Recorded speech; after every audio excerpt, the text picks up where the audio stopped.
سلام حبيباتي، مرحبا بكم. ان شاء الله كامل تكونوا بخير. جيت اليوم ندير معكم احلى ساندويتش بعد صيام رمضان. جا بزاف بنين، جا خفيف، وصفه بزاف هايله صيفيه بامتياز. الحال سخن، هذا وشي والم، حاجه خفيفه وتسلك بالخف توجد وما تديش بزاف يعني مقادير. بسم الله نبداو الوصفه تاعنا. نروحوا للعجين. اول حاجه عندي 2 كيسان حليب يكونوا دافيين، ملعقه سكر، ملعقه خميره، ربع كاس زيت. نخلط المكونات تاوعي مليح ونبقى نضيف الفرينه حتى نتحصل على عجينه تكون متماسكه. لهنا نضيف الملح. هذه العجينه هايله بزاف خفيفه، نقدروا نديروا بها حتى عجينه البيتزا. جات قطنيه، جات خفيفه ما شاء الله. الكاس التالي نبقى نضيف فيه غير بشويه باش نبقاو مخلين العجينه تاعنا طريه، ما نخلوهاش تنشف.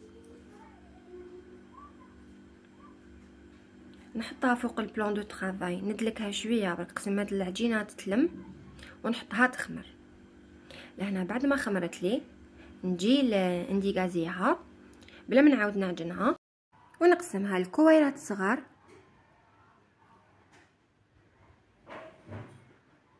نقدروا نديروا بها لي سوفلي.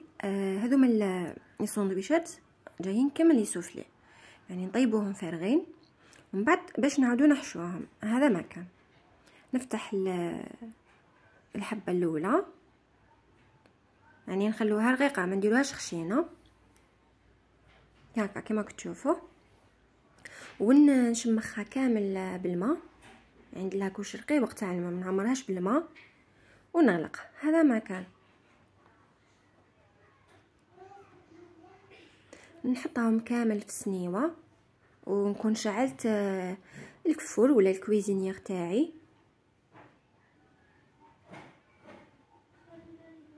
يعني نشعل عليهم من الفوق ومن التحت.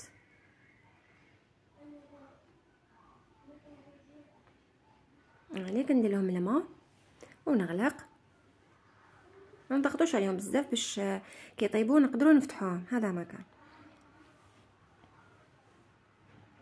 لهنايا جبت حبه بيض، درت لها مبشور الجبن ونديرها كطبقه اخيره. هذا الفرماج زادو بنه على بنه.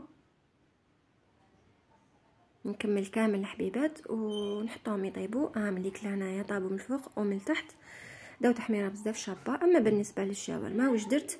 عندي العنز درت علاش قطعته ودرت لي زيبيس، درت مغرف لا موطارد، شويه قرفه، شويه كمون، شويه تاع خاص بالشاورما، وحطيتهم يطيبوا على نار قليله، يعني كل واحد يدير على حسب افراد العائله تاعو.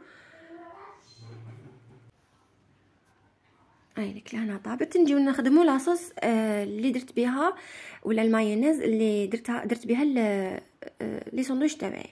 3 حبه بيض، 2 تاع توم، مغرف تاع لا موطارد، مرسو تاع بصل، شويه معدنوس، ومغرف ملح.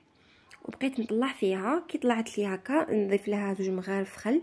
طبعا اللي عنده القارص احسن واحسن. الخل يعني القارص يجي قاطع على الخل. هاي وجدت لي لهنايا لا مايونيز. شوفوا الخبز كي يبرد ونفتحوه كيفاش يجي داخل، الله يبارك فارغ. انا لهنا قريت بطاطا، درت شلاضه تاع الورق وطماطم، البصل وهذيك الشاورما ولا مايونيز اللي خدمتها معاكم. نجيو لهنايا نديرو بطاطا، سلطه، طماطم، بصل، ونزيدو شويه تاع شاورما ولا الساندويتش تاعنا راهو واجد وجا ما شاء الله. طبعا الحشو اختياري، تحبوا ديروا بلا فيونداشي، تحبوا ديروا بالمرقاس، تحبوا ديروا بالطون، باش تحبوا تحشيو الساندويتش تاعكم لكم الاختيار. عامله هنا الساندويتش تاعي واجدين. هذه هي الوصفه تاعي تاع نهار اليوم. نتمنى ان شاء الله تكون نالت اعجابكم، ونتلاقاو ان شاء الله في فيديو اخر مع وصفه اخرى. مع السلامه.